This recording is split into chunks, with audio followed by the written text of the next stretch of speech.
नमस्ते दोस्तों।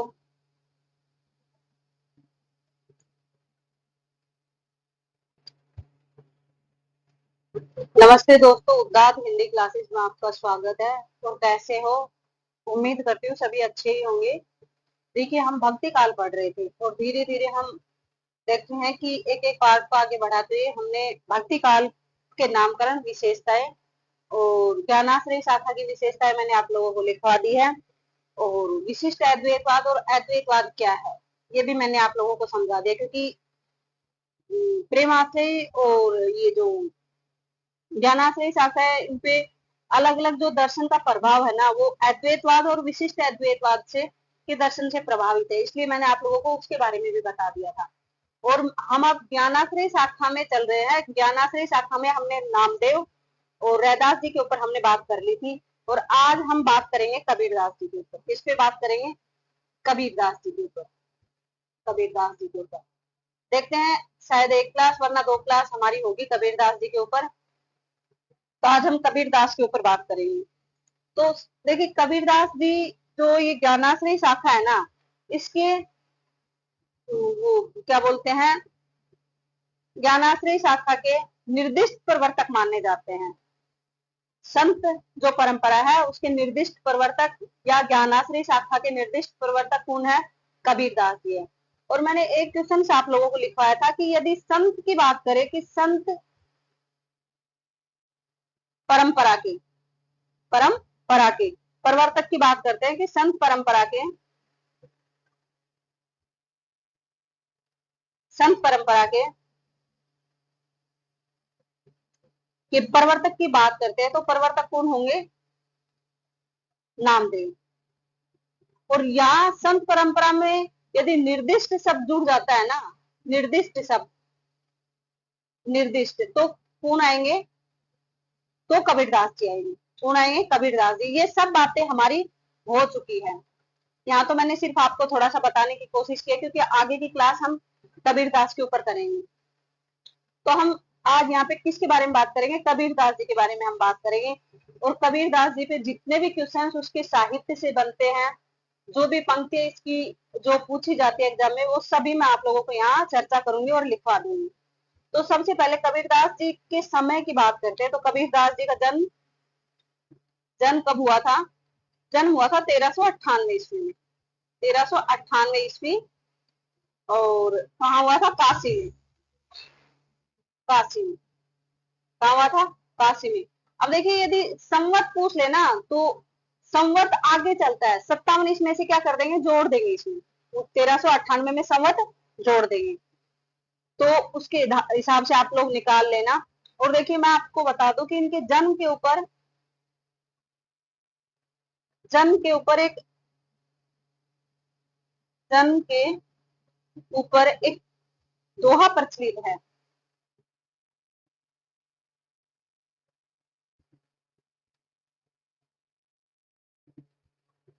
क्या है? दोहा प्रचलित है।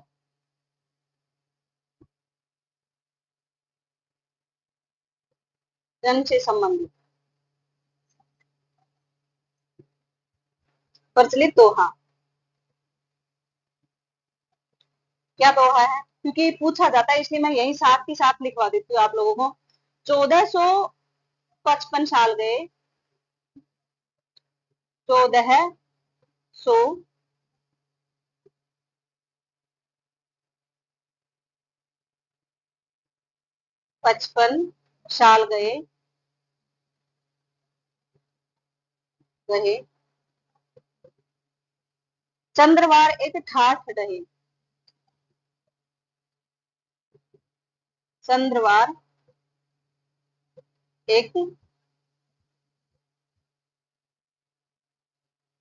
ठाठ रहे। ठाठ रहे। जेठ सुदी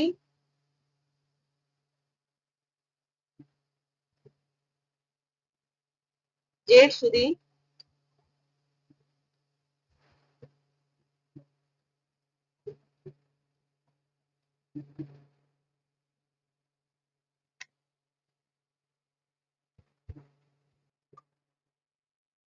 सुदी बरसायत को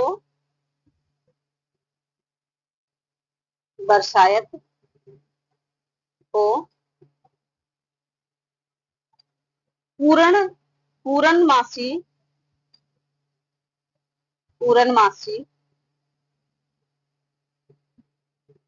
प्रकट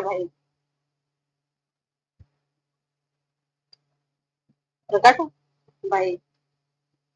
ये दोहा कबीरदास जी के जन्म से संबंधित दोहा है जो प्रचलित है कि 1455 साल गए, मतलब ये संवत में है।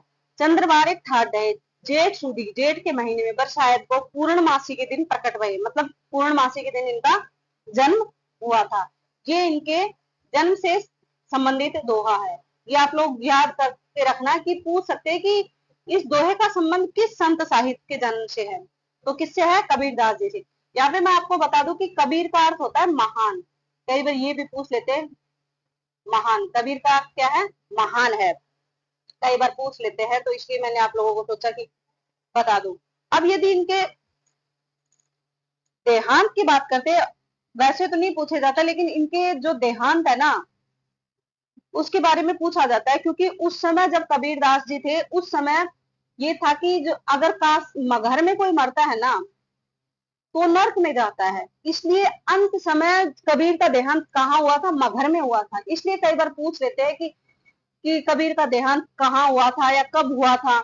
उसके संबंध में भी एक दोहा प्रचलित है, मैं आप लोगों को लिखवा दूंगी, क्योंकि ना उस समय मगहर में कोई नहीं मरना चाहता था, इसलिए उस समय की जो कुरीतियां थी ना उनको मतलब गलत साबित करने के लिए, क्योंकि कबीर तो थे ही विरोधी, जो झूठे आडंबर थे, जो प्रचलित जो झूठे रीतियां थी उनको इनका तो सीधा सीधा प्रहार था, तो इन्होंने उसी को प्रहार करते हुए इन्होंने अपना अंतिम समय मगहर में बिताया था।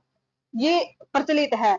बाकी तो और भी अन्य प्रचलित है कि कबीरदास जी मरे नहीं थे, जब कबीरदास जी मरे थे तो उनसे से मोती बन गए थे, तो कुछ मोती या फूल थे वो इन्होंने ले लिए थे, हिंदुओं ने, कुछ मुसलमानों ने, क्योंकि कुछ मुसलमान उनको कहते हैं कि हिंदू नहीं थे, वो मुस्लिम थे, और कुछ कहते हैं कि नहीं वो हिंदू थे, इसलिए इसके ऊपर तो विवाद है।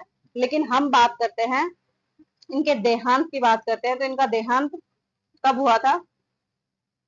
देहांत हुआ था 1518 में, 1518 ईस्वी में, और कहाँ हुआ था? मगहर में हुआ था। ये आपको याद रखना है, मगहर में हुआ था। कहाँ हुआ था? मगहर में। मैं जोर देके कह रही हूँ कि आपको याद रखना है इनका देहांत, कबीर जी का। और के बारे में मैंने कभी नहीं कहा कि आपको याद करना है, क्योंकि पूछा ही नहीं जाता देहांत के बारे में, लेकिन इनके ऊपर विवाद है इसलिए पूछा जाता है। इसके बारे में जो दोहा प्रचलित है वो मैं आप लोगों को लिखवा देती हूँ। संवत 1575, संवत 1575 क्यों मगहर को गून, क्यों मगहर को गून।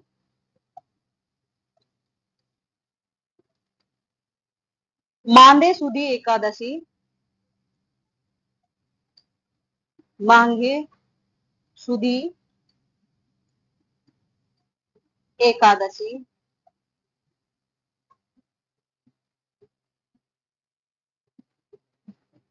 रलो पौन में पौन, रलो पौन में पौन। ये कबीरदास जी के देहांत से संबंधित दोहा है जो प्रचलित है।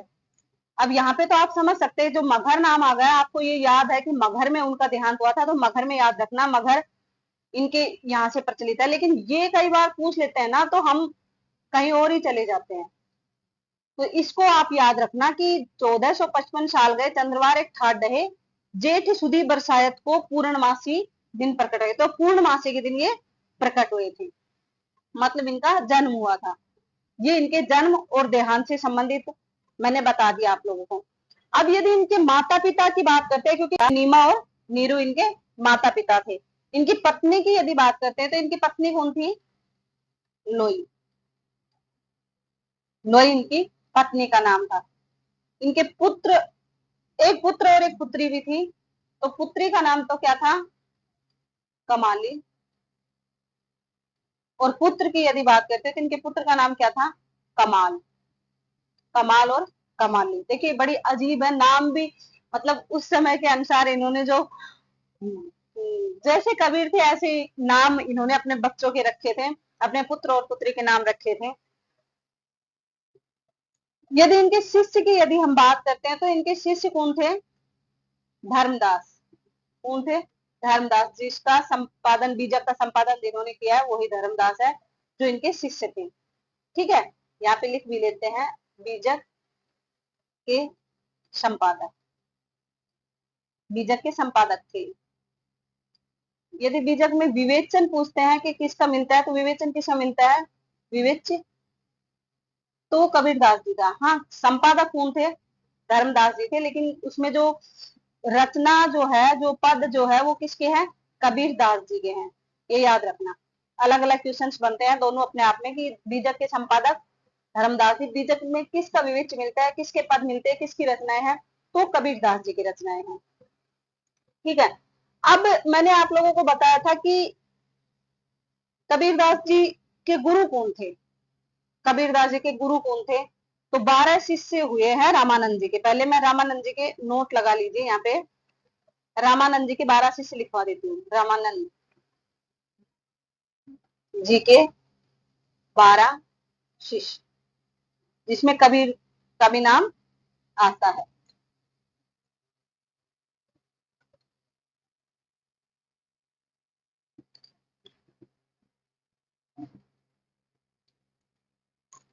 अनंतादास,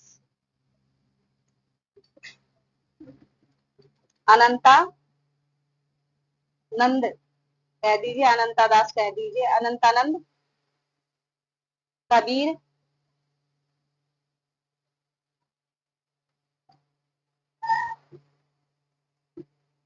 सूखा,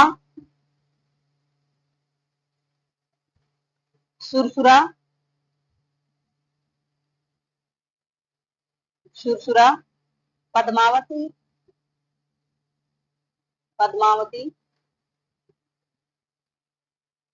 नरहरि,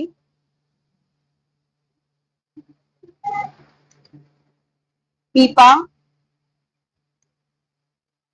भावानंद,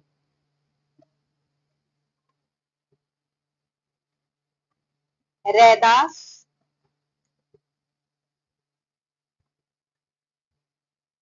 धन्ना, सॉरी धन्ना, देना नहीं, धन्ना,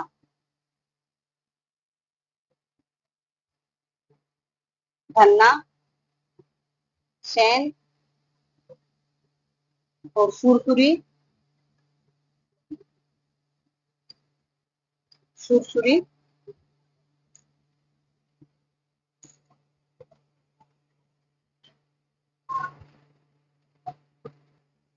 ये इनके 12 शिष्य थे। इसी को नर हरियानंद कहते हैं। नर हरियानंद, नर हरि को नर हरियानंद कहा है। तो कबीर भी रामानंद जी के 12 शिष्यों में थे। ठीक है, याद रखना। अब मैं यदि आप लोगों को इसको सूत्र के माध्यम से, यदि मतलब ऐसा सूत्र नहीं है कि कहीं किताबों में है, ये मैंने खुद से बनाया था सिर्फ याद करने की सीधी सी ट्रिक के माध्यम के लिए। अनंत कबीर सुख का सुर, अनंत कबीर, अनंत तो कबीर है और सुख का सुर है, सुख का सुर है। सूत्र क्या है? अनंत कबीर सुख का सुर पद्मावती पर। अनंत तो क्या है? कबीर है, और सुख का जो सुर है ना वो पद्मावती पर नर पीपा।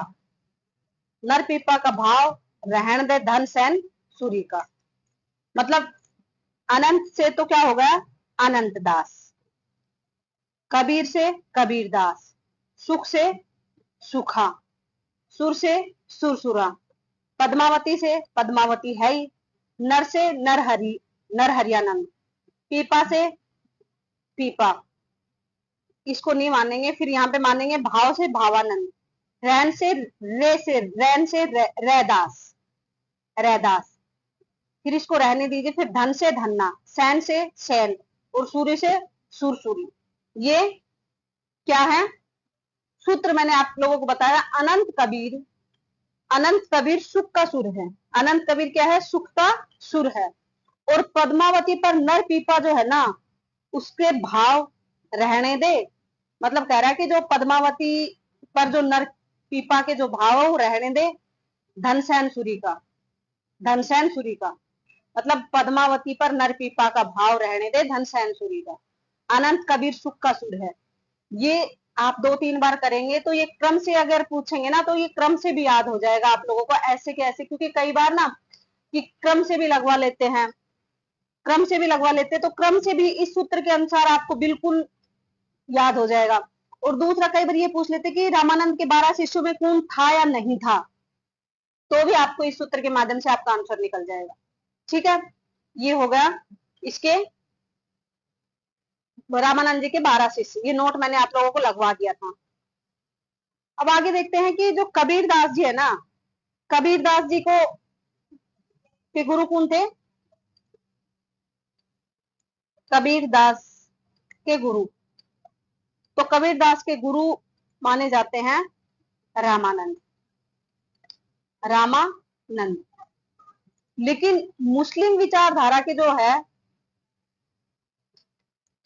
मुस्लिम के अनुसार तो इसके गुरु कौन माने जाते हैं? शेख तकी, शेख तकी, शेख तकी। तो ये भी आप लोगों से पूछ सकते हैं। कबीर के वैसे सीधे गुरु पूछे तो आप लोग बता सकते हैं कि रामानंद के शिष्य थे। और मुस्लिम विचारधारा के अनुसार यदि पूछते हैं तो शेख तकी इनके गुरु का नाम है। शेख तकी इनके गुरु का नाम है मुस्लिम विचारधारा के अनुसार। अब मैं यहाँ पे आप लोगों को कबीर के ऊपर कुछ रचनाएं आधुनिक काल में हुई है। पहले आधुनिक काल से पहले जो कबीर के ऊपर जो कबीर को जानने के हमें कौन कौन से स्रोत है, तो कबीर को जानने के स्रोत कौन कौन से, मतलब कहां कहां से हमें कबीर के बारे में जानकारी मिलती है, कबीर के बारे में जानकारी कहां कहां से मिलती है। पहले हम बात करेंगे जो पुराने जो ग्रंथ है वहां से। तो एक तो नाभादास की जो भक्तमाल की जो टीका लिखी है, प्रियादास ने जो भक्तमाल की जो टीका लिखी है, ग्रंथ यहाँ पे लिख लेते हैं, भक्तमाल की टीका है ये, याद रखना। टीका क्या है? रस प्रबोधनी टीका, रस प्रबोधनी टीका। इससे भी हमें किसकी जानकारी मिलती है? कबीर के बारे में जानकारी मिलती है। और ये कब की है? 1712 ईस्वी की, 1712 ईस्वी की। दूसरी, यदि भक्तमाल की टीका इसमें मिलती है तो जाहिर सी बात है भक्तमाल में मिलती है। नाभादास की क्या है? नाभादास ग्रंथ भक्तमाल, भक्तमाल ये ब्रज में है। और ये इसका समय क्या है? 1584 ईस्वी। इसमें भी कबीरदास के बारे में जानकारी हमें मिलती है, कबीरदास के बारे में काफी जानकारी हमें प्राप्त होती है। और एक है भक्तमाल ही रचना है राघोदास की, राघोदास की ही भक्तमाल, राघोदास कृत ही एक भक्तमाल और है, उससे भी हमें किसकी जानकारी मिलती है? कबीरदास जी की। कबीरदास ये इसके बाद में आई थी, 1660 में आई थी। कब आई थी? 1660 में। एक कबीर चरित रचना है, किसकी है ये? उसकी मुकुंद दास की, मुकुंद दास की है कबीर चरित।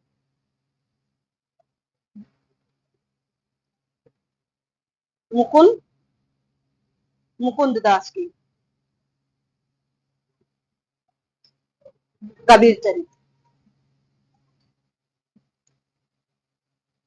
और मैंने कल आप लोगों को पढ़ाया था कि अनंत दास जी ने रैदास और कबीर दोनों की ही क्या लिखी है, जीवनी लिखी है। तो वहां से भी हमें इसके बारे में जानकारी मिलती है। अनंत दास ने जो अनंता दास,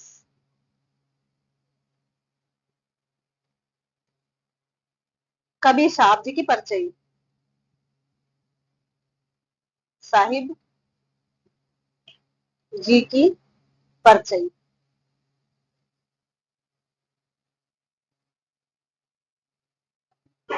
कबीर साहिब जी की परचई, अनंत दास कृत कबीर साहिब जी की परचई। इससे भी कबीर दास के बारे में जानकारी मिलती है। एक जो कबीर के या क्या बोलते हैं कि कुछ दोहे या पद मिलते हैं उसमें गुरु ग्रंथ साहिब में अर्जुन देव ने जो संकलित किया था, अर्जुन देव जी ने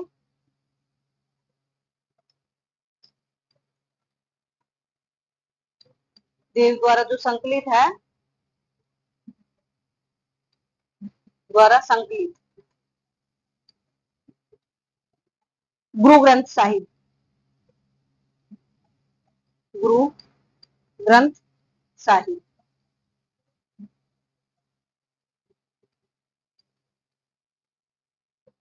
इसमें भी कबीर के कुल पद मिलते हैं, कितने मिलते हैं, 471 पद मिलते हैं। 471 पद मिलते हैं किसके, कबीर के। तो यहाँ से भी हमें कबीर के बारे में जानकारी मिली, क्योंकि कबीर के पद मिलते हैं तो वहां से इसके बारे में, कबीर के बारे में स्रोत तो हो ही गए वो हमारे पास।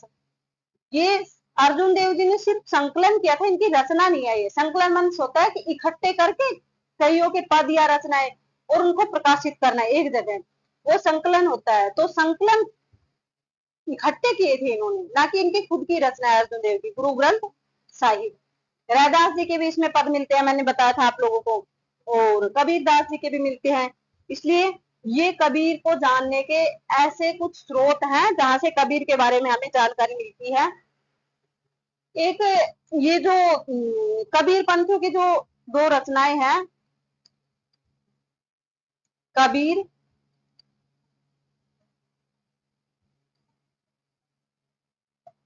कबीर पंथियों की दो रचनाएं हैं,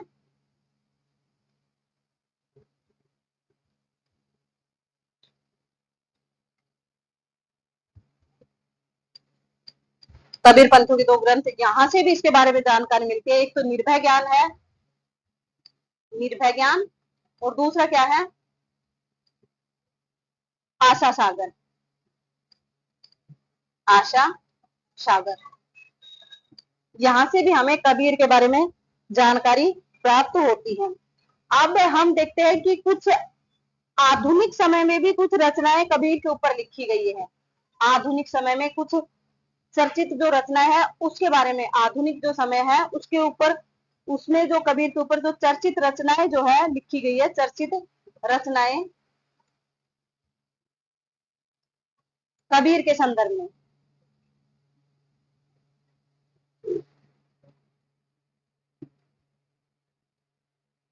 कबीर के संदर्भ में उसके ऊपर हम बात देखते हैं। तो सबसे पहले तो हजारी प्रसाद द्विवेदी जी की बहुत ही मतलब प्रसिद्ध रचना है कबीर के ऊपर, जो आलोचनात्मक पुस्तक के रूप में लिखी है इन्होंने, हजारी प्रसाद द्विवेदी जी ने, हजारी प्रसाद द्विवेदी जी, इन्होंने कबीर नाम से ही इनके ऊपर आलोचनात्मक पुस्तक लिखी है, कबीर नाम से ही लिखी है, और इनका समय है 1942 ईस्वी। ये एक आलोचनात्मक पुस्तक है। कैसी है, आलोचनात्मक, आलोचनात्मक पुस्तक। एक क्षितिज मोहन सेन ने भी संपादन किया है,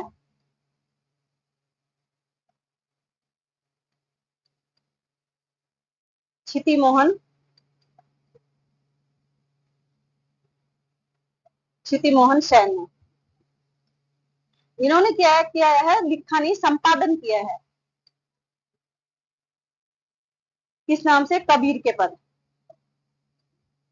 कबीर के पद, कबीर के पद, क्षितिज मोहन ने। एक बहुत ही प्रसिद्ध रचना है जो कबीर ग्रंथावली है, श्याम सुंदर दास ने संपादन किया है, श्याम सुंदर दास ने। श्याम सुंदर दास, इन्होंने भी संपादन किया है। ये रचना तो मेरे पास है भी, कबीर ग्रंथावली, कबीर ग्रंथावली। अब कबीर ग्रंथावली में कितने पद है, क्या कुछ है, ये हमें यहाँ जानने की जरूरत नहीं। यदि किसी इस सिलेबस में लगा होगा ना, तो वहां पे जब उसके पद पढ़ेंगे ना, तो वहां पे हम खूब अच्छे से चर्चा इसके ऊपर करेंगे। एक इनके ऊपर विजेंद्र स्नातक है, उनकी भी एक आलोचनात्मक पुस्तक है, विजेंद्र स्नातक। इन्होंने भी एक आलोचनात्मक पुस्तक इनके ऊपर लिखी है, आलोचनात्मक ही पुस्तक है। किस नाम से है? कबीर के नाम से, कबीर। ठीक है। एक अयोध्या प्रसाद, अयोध्या सिंह उपाध्याय हरिओत ने इनके ऊपर लिखी है कबीर वचनावली, संपादन ही किया इन्होंने भी, अयोध्या सिंह उपाध्याय हरिओत, अयोध्या सिंह उपाध्याय, उपाध्याय हरिओत, इन्होंने भी संपादन किया है। किस नाम से किया है? कबीर वचनावली, कबीर वचनावली। यहाँ पे ना आपको इनसे ये तो नहीं पूछेंगे कि संपादन किया है रखना, बस सिर्फ ये पूछेंगे कि कबीर वचनावली किसकी, कबीर वचनावली किसकी है। तो यहाँ पे ऑप्शन में जाहिर सी बात है ये आपको मिलेगा, अयोध्या सिंह उपाध्याय। अब अयोध्या का संबंध कहाँ से है? श्री राम से है। किससे है? राम से है। और राम में वचन निभाए जाते, इसलिए वचनावली को आप याद कर लेना, ऐसे ट्रिक से याद करना पड़ेगा आपको। और श्याम सुंदर दास है, श्याम भी है सुंदर भी है, ये तो ग्रंथों में लिखा मिलता है बस हमें, क्योंकि जो श्याम होगा उसको सुंदर आज के जमाने में कौन मानता है? सब गोरे चिट्टे लोग जो होते हैं उनको नहीं, अरे सुंदर होता है, कुछ भी हो भाई, दिखने में बहुत सुंदर है। लेकिन श्याम जो काला है उसको तो सुंदर आज के जमाने में कहते ही नहीं है, वो तो सिर्फ ग्रंथों में ही देखने को हमें मिलता है। ऐसे कुछ भी लगा के, मतलब ऐसी बात नहीं है जो मैं बता रही हूँ सही है, लेकिन ना मैं सिर्फ ट्रिक के माध्यम से कि आपको याद रह जाए वो रचना, तो सिर्फ लॉजिक और वैसे ही बता रही हूँ मैं आप लोगों को याद करने के लिए। अब एक डॉक्टर धर्मवीर जो सॉरी धर्मवीर, डॉक्टर धर्मवीर, क्योंकि धर्मवीर भारती अलग है और डॉक्टर धर्मवीर अलग है। डॉक्टर धर्मवीर, ये धर्मवीर भारती नहीं है, ये अलग है, ये दलित साहित्यकार है, यहाँ पे लिख भी लीजिए आप, दलित साहित्यकार। मेरी पत्नी और भेड़िया, इनकी जो रचना है जीवनी, वो काफी पूछी भी जाती है एग्जाम में, तो ये वही है, ये धर्मवीर भारती है वो नहीं है, वो अलग है, वो डॉक्टर धर्मवीर अलग है। इन्होंने कबीर के ऊपर लिखा था, कबीर बाज भी पपीहा भी कपोत भी, कबीर बाज भी पपीहा भी कपोत भी, कपोत भी, कबीर बाज भी पपीहा भी कपोत भी, ये किसने लिखी है? डॉक्टर धर्मवीर ने। अब डॉक्टर होगा ना, वो तो बाज पपीहा कपोत सब के ऊपर रिसर्च करेगा भाई। आप ऐसे याद कर सकते हो, कबीर बाज पपीहा और कपोत, सब कुछ एक एक चीजों को खून निकाल रहा है डॉक्टर, क्योंकि उसका धर्म है ये, तो डॉक्टर धर्मवीर भारती। अब पुरुषोत्तम अग्रवाल की, प्रोफेसर जो पुरुषोत्तम अग्रवाल है, प्रोफेसर पुरुषोत्तम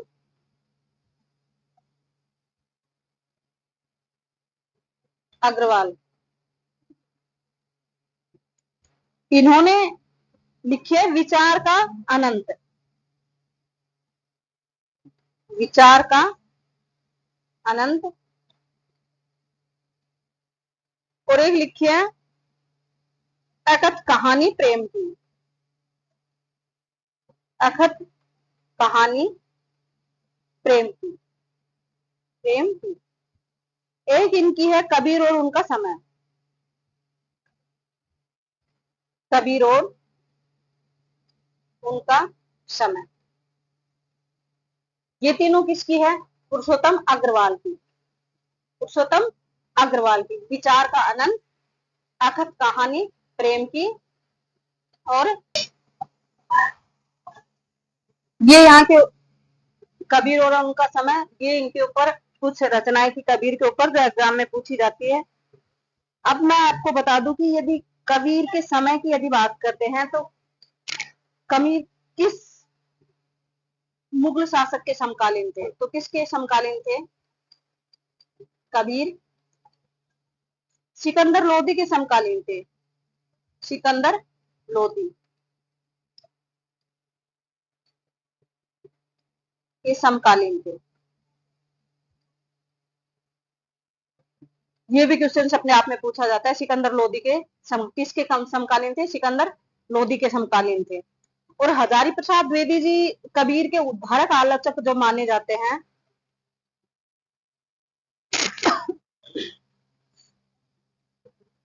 हजारी प्रसाद द्विवेदी जी, इनके ऊपर कुछ अच्छे अच्छे वक्तव्य जो इन्होंने कहे हैं वो मैं आप लोगों को यहाँ लिखवाती हूँ। कबीर जी ने कहा कि जो कबीर वाणी के डिक्टेटर हैं, कबीर वाणी के डिक्टेटर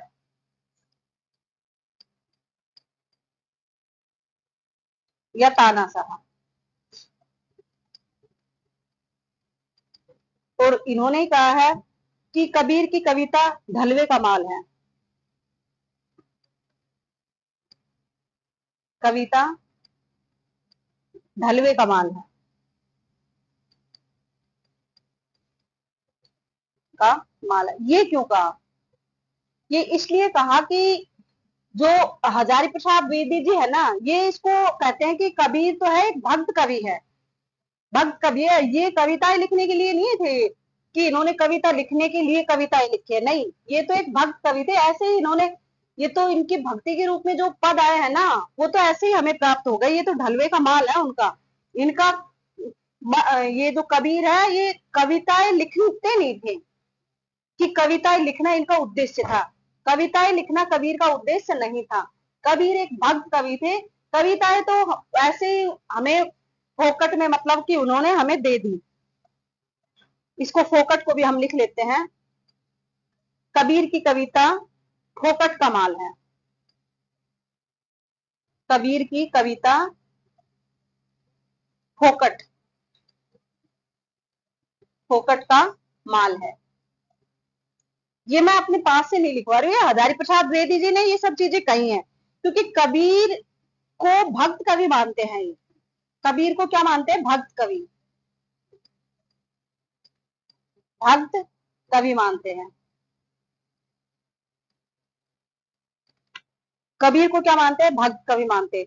इसलिए ये कहते हैं कि जो कवि है ना, नहीं, जो कबीर है ये भक्त कवि थे। जो ये कविताएं तो है ये फोकट में उन्होंने हमें दे दी। ऐसे ढलवे कमाल है।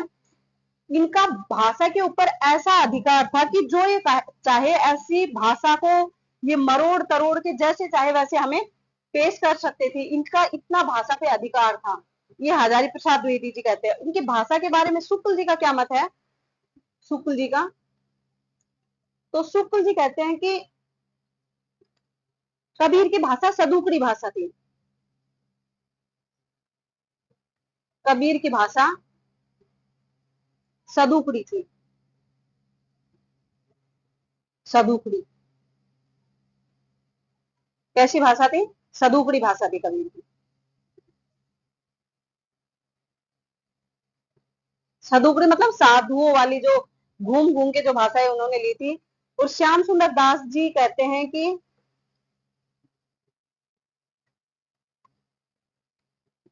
पंचमेल खिचड़ी थी।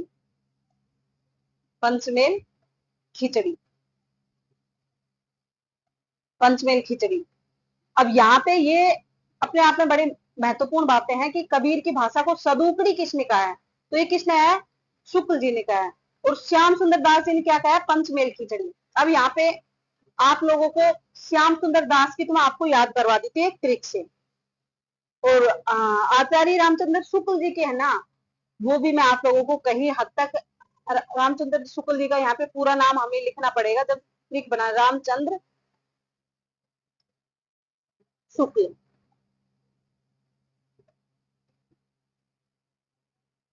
चंद्र रामचंद्र शुक्ल। अब देखिए आप लोगों को ट्रिक के लिए मैं बता रही हूँ, रामचंद्र क्या थे, साधु के वेश में, मतलब कि कहाँ घूमे थे, जंगलों में। तो साधुकड़ी किसने बताया, रामचंद्र शुक्ल ने। अब श्याम भी है, सुंदर भी है और दास भी है, खिचड़ी से नहीं लग रही है आप लोगों को, जो श्याम है वो सुंदर कैसे है और दास भी है वो, तो पंचमेल खिचड़ी किसने कहा है, श्याम सुंदर दास ने। ठीक है, ये मैंने सिर्फ और सिर्फ इसलिए बताया कि मतलब आप लोगों को याद हो जाए, ऐसी बात नहीं है कि भाई ये कहीं लिखा है मैं तो ये करी, श्याम भी है, सुंदर भी है और दास भी है, ये कैसी खिचड़ी है, तो ये खिचड़ी, पंचमेल खिचड़ी किसने कहा है, श्याम सुंदर दास ने। हजारी प्रसाद द्विवेदी जी को कबीर का उद्धारक आलोचक माना जाता है, कबीर का उद्धारक आलोचक, उद्धारक आलोचक, आलोचक। देखिए क्योंकि हम देखते हैं कि जो रामचंद्र शुक्ल जी है ना, उन्होंने सबसे ज्यादा वरीयता किसको दी है। जब मैंने शुरुआत में भक्ति काल शुरू किया था तो वहां पे बताया था क्रम वाइज किसको वरीयता दी है रामचंद्र शुक्ल ने। तो सबसे पहले इन्होंने सर्वाधिक वरीयता किसको है, तुलसीदास जी को। दूसरे नंबर पे किसको दी है, जायसी जी को, और तीसरे नंबर पे सूरदास को, और चौथे पे कबीर को इन्होंने, मतलब सबसे नीचे कम, सबसे कम किसको दिया है, कबीर को।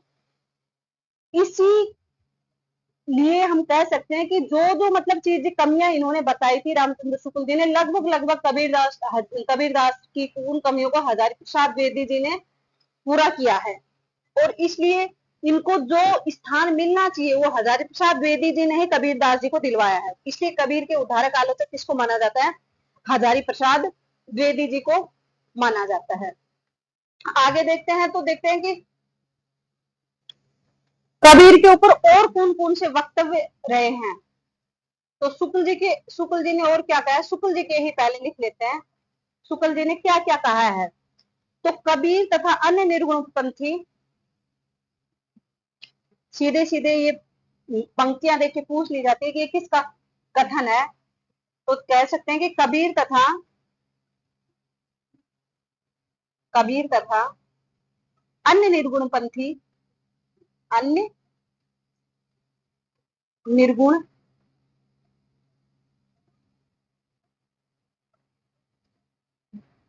पंथी संतों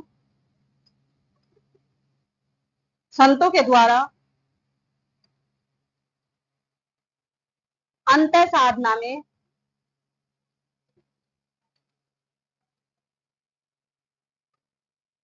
अंत साधना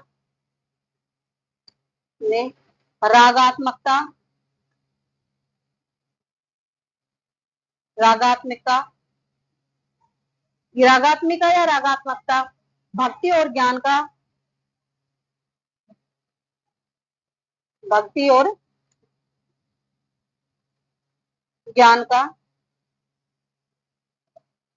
योग तो हुआ, योग तो हुआ, पर कर्म की दशा वही रही, कि दशा वही रही जो नाथ पंथियों की यहाँ थी, जो नाथ पंथियों के यहाँ थी। अब देखिए आप लोगों को समझने में थोड़ी आसानी रहेगी, क्योंकि ये मैं अपने पास से नहीं लिखवा रही हूँ कि ये सोचे कि मैडम इसमें कुछ चेंज कर दीजिए, आपने तो सीधी सीधी लिखवा दी।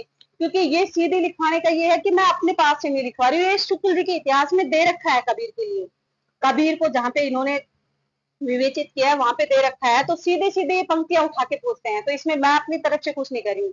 इन्होंने कहा है कि कबीर तथा अन्य निर्गुण पंथी संतों के द्वारा अंत साधना में तो रागात्मकता, भक्ति और ज्ञान का योग तो हुआ, मतलब कि जो अंत साधना जो इन्होंने अपनाई थी सिद्धों के यहाँ से, तो उसमें ये रागात्मकता, भक्ति और ज्ञान का योग तो इन्होंने कर लिया, लेकिन जो कर्म की जो दशा थी ना वो वही रही जो नाथ पंथियों के यहाँ पे पहले थी।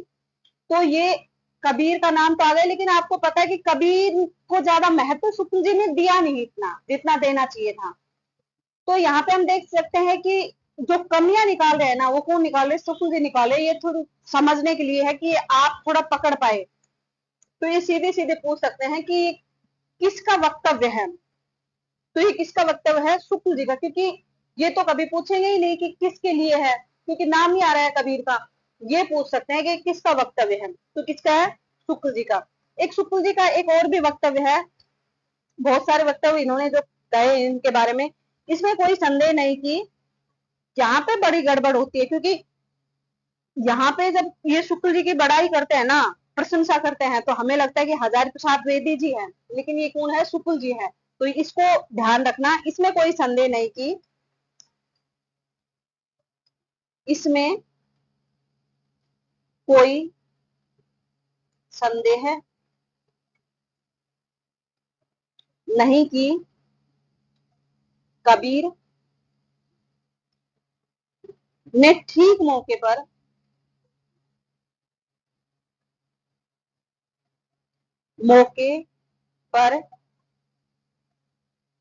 जनता के उस बड़े भाव को संभाला, कि उस बड़े भाग को संभाला, भाग को संभाला जो नाथपंथियों के प्रभाव से, नाथपंथियों के प्रभाव से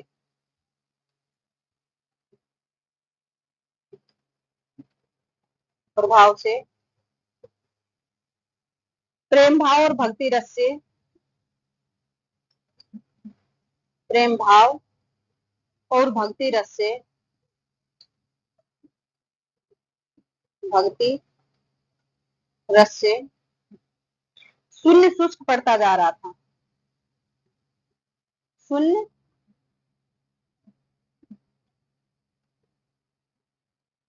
शुष्क पड़ता जा रहा था, जा रहा था। ये भी कबीर के बारे में कहा है कि कबीर ने ठीक उसी मौके पे आके जनता को के बड़े भाग को संभाला, जब नाथपंथियों का जो प्रभाव था ना, रहस्यवाद का और ये जो निर्गुण का, उसके प्रभाव को थोड़ा कम करके प्रेम और भक्ति रस को, कि जो शून्य शुष्क पड़ता हुआ था, उसको संभाला था। तो यहाँ पे ऐसे तो मतलब कबीर की प्रशंसा देख के हम कई बार संदेह कर लेते हैं कि हजारी प्रसाद द्विवेदी ही जी ये कह सकते हैं इनके कबीर के बारे में ऐसा, लेकिन कोई संदेह नहीं, ये कोई संदेह नहीं। तो आप सीधा सीधा किस पे चले जाना, शुक्ल जी के ऊपर, क्योंकि जहां कोई संदेह नहीं वहीं पे संदेह शुक्ल जी पैदा कर देते हैं हमारे मन में। और ये किसका है, आचार्य रामचंद्र शुक्ल जी का। आचार्य रामचंद्र शुक्ल जी के और भी बहुत सारे कथन हैं, और बच्चन जी ने भी कुछ कहा है, हजारी प्रसाद द्विवेदी जी ने भी कहा है, काफी अभी तो बचे हुए हैं, उसके ऊपर हम चर्चाएं कल करेंगे। शुक्ल जी के ऊपर जो वक्तव्य हमारे बच गए कबीर के लिए, उस पर हम चर्चाएं कल करेंगे। अभी के लिए धन्यवाद। क्लास अच्छी लगती है तो प्लीज लाइक कर दीजिए, शेयर कर दीजिए और चैनल को सब्सक्राइब करना ना भूलें। धन्यवाद।